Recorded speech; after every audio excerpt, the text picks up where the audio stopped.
is a second question from Marilyn Livingston.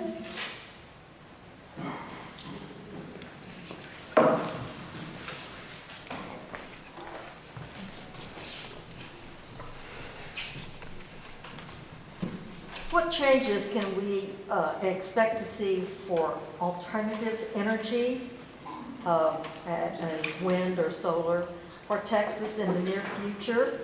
And do you acknowledge that there will be more jobs created in this effort than, say, coal in the long run, so that we can hope to leave our children and grandchildren a planet that is viable and livable in the future?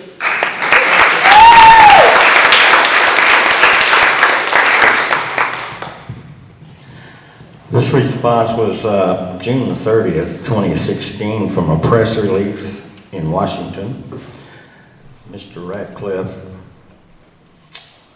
led 111 House colleagues in calling for clarification on the compliance date for the EPA's sweeping energy regulations issued last August. This effort comes on the heels of the Supreme Court's February decision to push pause on the implementation of the so-called Clean Power Act, or plan. Regulations until they are legally determined in court. As a result, it remains unclear whether parties subject to the EPA's regulations should move forward with costly compliance measures despite the immediate and potential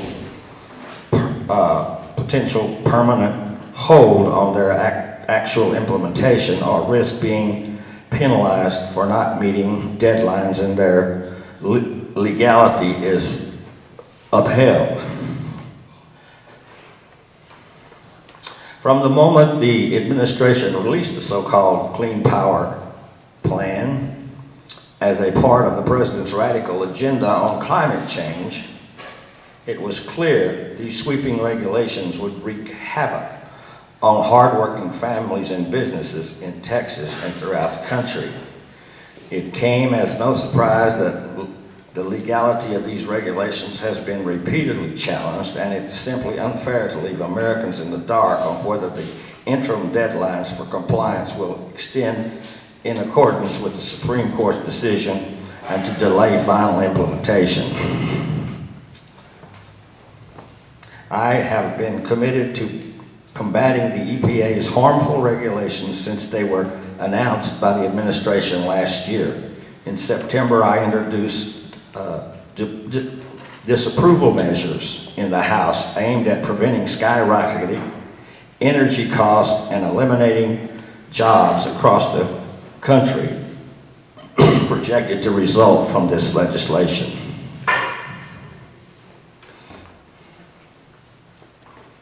Thank you.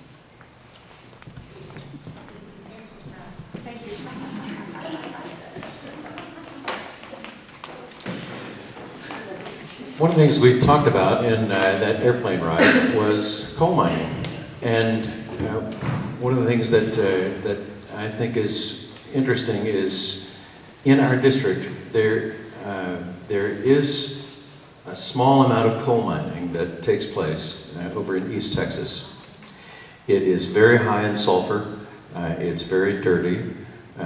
It's not a good thing to use. Coal produces large, complex molecules that are difficult to filter out. And so I was trying to say some things to him about that, and wondered with him about his interest in coal mining.